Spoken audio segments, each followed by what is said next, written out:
Insiden pembakaran bendera Partai Demokrasi Indonesia Perjuangan (PDIP) di saat aksi unjuk rasa penolakan rancangan undang-undang haluan ideologi Pancasila kemarin berbuntut panjang.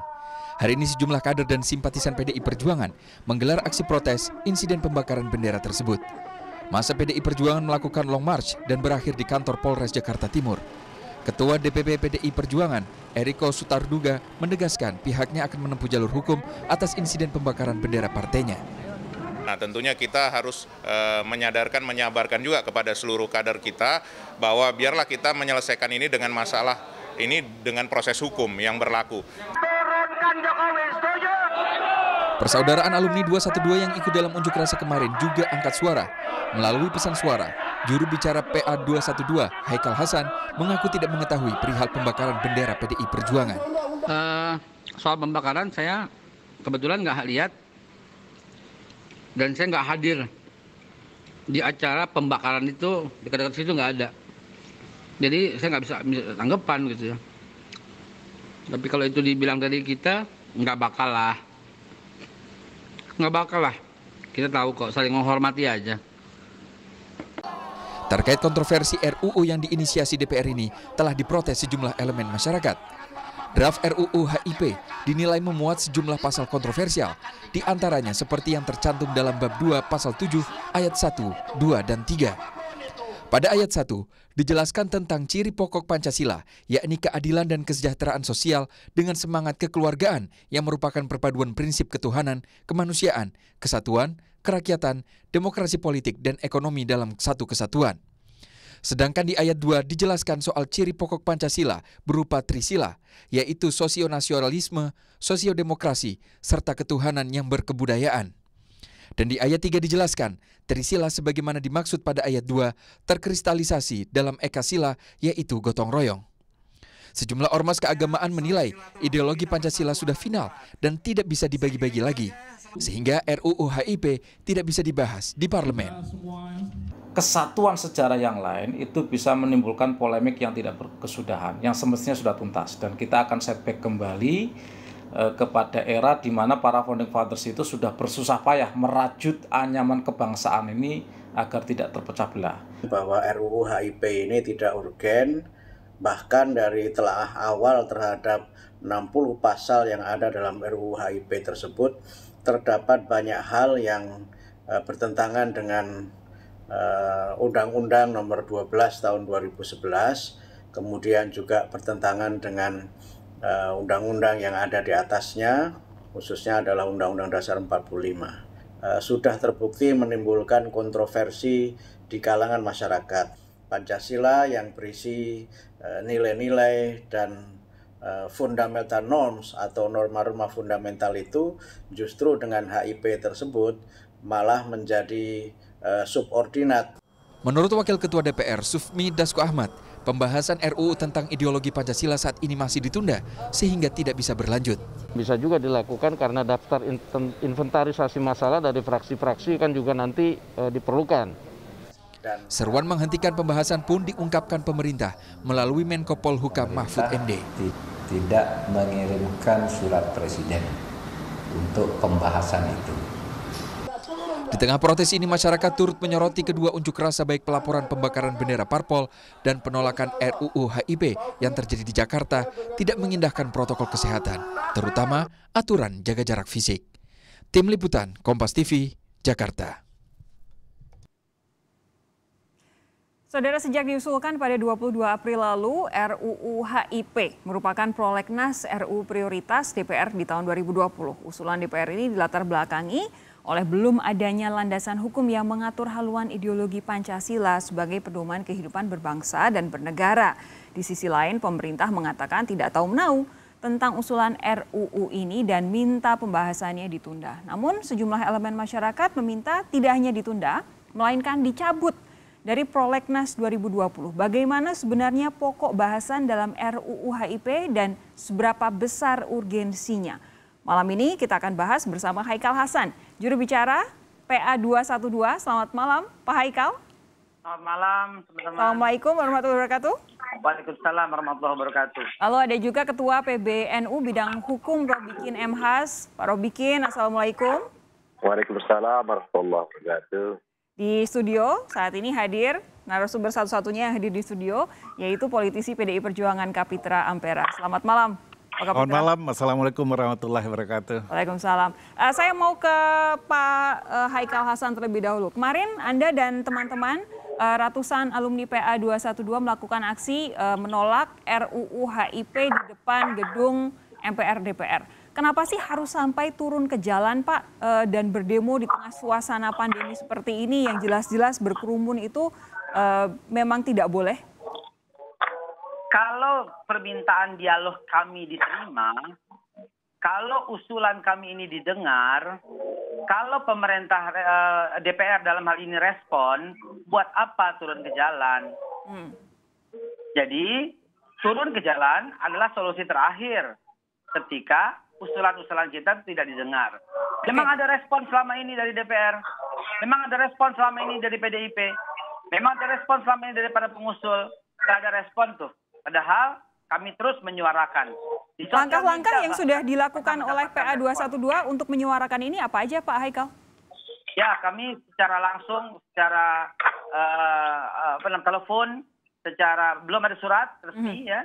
Tapi secara telepon kami ingin berdialog, kami ingin bertemu, tapi belum pernah mendapatkan respon yang positif.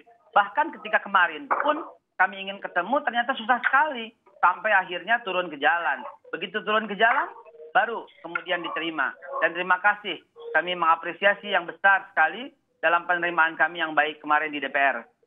Tapi belum sempat berkirim surat ya? Belum sempat berkirim surat. Langsung memilih turun ke jalan? Kami sudah menghubungi setiap telepon, banyak yang kami hubungi, termasuk dari DPR.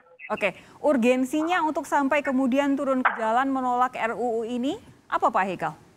Satu, seluruh ormas sudah bersatu. Ada kurang lebih 60-an ormas yang dalam sidang, dalam pertemuan, dalam konferensi pers yang kami undang itu hadir. Dan mereka ikut bersuara. Dan kalau semua ormas sudah turun dan sudah minta untuk dihentikan, tapi belum juga respon. Bahkan mohon maaf sekali, arogansi PDIP dalam hal ini sangat kelihatan dengan tegas.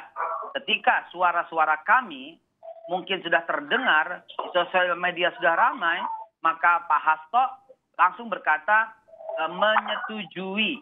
Coba perhatikan ya, menyetujui memasukkan pasal TAP MPRS. 25 atau 66. Kami menyetujui. Loh, jadi kalau Pak Hasto nggak menyetujui, ini nggak terjadi gitu? Bisa nggak kelihatan bahwa arogansinya terlaluan? Kami menyetujui untuk dimasukkan. Ini menurut kami bukan hanya arogansi, tapi seolah-olah negara ditentukan oleh satu orang, oleh satu partai. Jangan lupa, kita semua ini punya kontribusi, punya warga negara, punya hak yang sama. Justru orang-orang yang diwakil rakyat di sana mendengar suara kami. Dan bukan cuma wakil rakyat kok. Pak Mahfud tadi sebagaimana penjelasan barusan pengantar juga udah mengatakan udah final. Lalu kenapa PDIP terus ngulik-ngulik, terus ngotak-atik? Itu yang kami minta untuk dihentikan. Stop. Dan ini soal arogansi ini saya catat lebih dulu supaya saya mendengarkan juga dari PBNU. Pak Robikin, PBNU juga termasuk salah satu yang menolak. Apakah alasannya sama dengan apa yang disampaikan PA 212, Pak Robikin? Iya, Nahdlatul Ulama membentuk tim mengkaji naskah akademik dan rumusan RUU HIP. Dalam pengkajian yang dalam beberapa kali pengkajian, kami mencatat beberapa hal yang sangat fundamental. Pertama, membaca naskah akademik, ada 4 reasoning, ada 4 alasan yang disampaikan kenapa perlu adanya RUU HIP. Nah, dari keseluruhan alasan itu, uraian tentang Pancasila yang paling menonjol adalah uraian Pancasila 1 Juni 1945. Padahal uraian itu bukanlah uraian Pancasila 1 Juni 1945, bukanlah rumusan final Pancasila yang disepakati. Karena kita sama-sama tahu, setelah itu ada rumusan Pancasila tanggal 22 Juni 1945, atau yang kita kenal dengan Piagam Jakarta, lalu terjadi kebuntuan. Kebuntuan karena ada, nah ini yang paling penting, ada semacam pertentangan ideologis antara paham kebangsaan dan paham keislaman.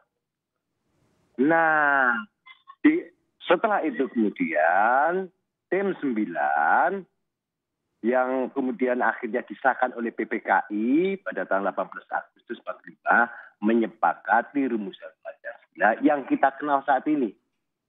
Sebagaimana juga termaktub di dalam pembukaan Undang-Undang Dasar 45. Nah, tetapi sekali lagi di dalam naskah akademik yang 100 halaman itu, uraian yang paling menonjol itu. Nah, uraian seperti itu adalah sangat menyinggung perasaan umat Islam. Oke. Karena sekali lagi soal Pancasila dan pada akhirnya terjadi muahadah watoniyah, kesepakatan luhur para pendiri bangsa yang kita sebut juga sebagai kalimatus sawa, itu adalah yang dihasilkan oleh tim 9 dan disahkan oleh PPKI tanggal 18. Bagian mengkhawatirkannya di mana Pak Robikin? Nah, kalau ada penonjolan pada rumusan Pancasila di tahap tertentu, ini akan punya implikasi lebih lanjut. Kalau menggunakan istilah gambaran sederhana, naskah akademik itu kalau membuat rumah itu semacam fondasinya.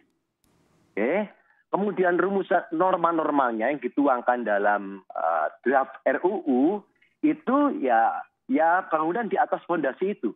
Coba Anda bayangkan kalau fondasinya saja sudah tidak sesuai dengan kesepakatan seluruh komponen bangsa.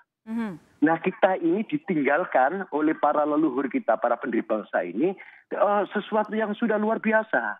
Legasi yang besar, yakni terjadinya kompromi dan pada akhirnya bersepakat bahwa Indonesia ini adalah nasionalis religius nasionalis. Meskipun Indonesia bukan negara agama, tetapi tidak satupun warga negara Indonesia yang boleh tidak beragama. Nah, ini luar biasa. Menurut Anda, apakah kemudian RUU HIP ini bisa membelokkan dari yang tadinya kita nasionalis religius menjadi sesuatu yang berbeda, ideologi yang berbeda, Pak Robikin? Tentu saja, karena fondasinya seperti itu, maka pada akhirnya wajar kalau ciri-ciri Pancasila sebagaimana disebut dalam pasal 7 misalnya, dan uraian berikutnya itu tentu bukan rumusan Pancasila sebagaimana disepakati. Oke. Ada pandangan begini. Saya mau menambahkan sedikit. Bentar Pak Haikal, biar Pak Robikin selesaikan dulu.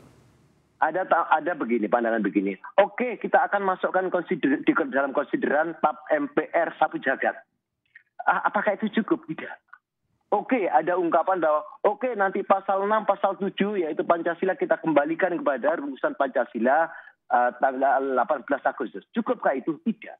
Karena di dalam RUU yang terdiri dari 60 pasal itu, seluruh rohnya itu adalah uraian Pancasila sebagaimana di naskah akademik dan sebagaimana yang dominan di 1 Juni. Baik. Pak Haikal silakan. Ya, mendukung apa yang disampaikan Pak Robikin. Kenapa PDIP ngotot? Karena ini memang ada dalam anggaran dasar dan anggaran rumah tangga mereka. Di anggaran dasar mereka yang di pasal 6 itu telah nyata-nyata menyebutkan hal ini. Mbok ya kenapa mesti kembali ke 1 Juni? Di satu menit lagi saya sanggup menceritakan 1 menit dengan singkatnya agar masyarakat penonton ini makin tahu dan makin cerdas. Kenapa kembali kepada 1 Juni?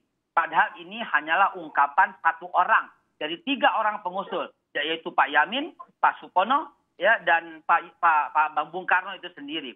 Lalu kemudian ketiga orang ini kan digodok dalam sidang BPUPKI. Di sana ada Soekarno, ada Hatta, ada Yamin, ada Kahar Muzakar, ada Agus Salim, ada Maramis, ada Pak Habib Kusmo, ada Pak Subaryo. Ini semua yang saya hormati, tidak manggil Bapak, mohon maaf. Dan terakhir kata kuncinya di mana? Di Yang Mulia Kiai Haji Wahid Hashim. Beliau dalam buku yang ditulis Sang Penakluk Badai itu menceritakan detik-detik itu. Detik-detiknya diceritakan bahwa pada waktu itu beliau berdiri. Beliau berkata bahwa Indonesia saat itu, maksudnya tanggal 45 Agustus itu berada seperti kondisi negara Madinah. Banyak suku, banyak agama, banyak golongan. Kita harus merangkul semua. Itu pidato Kiai Haji Wahid Hashim. Lalu kemudian beliau mengusulkan satu kesepakatan yang kemudian disepakati, yaitu apa? Ketuhanan yang Maha Esa, kemanusiaan yang adil dan beradab, sampai keadilan sosial. Nah ini udah sepakat, terus ngapain gitu PDIP mencantumkan dalam anggaran dasar anggaran rumah tangganya pemerasan. Ini bukan penafsiran loh ya, ini reduksi loh ya. Sudah saya kumpulkan pernyataan dari Pak Haikal dan juga Pak Robikin. Sesaat lagi saya akan beri waktu yang sebanyak-banyaknya untuk Pak Kapitra menjawab pernyataan-pernyataan dari Pak Robikin dan juga Pak Haikal. Jangan kemana-mana saudara, tetap bersama kami Sapa Indonesia Malam segera kembali.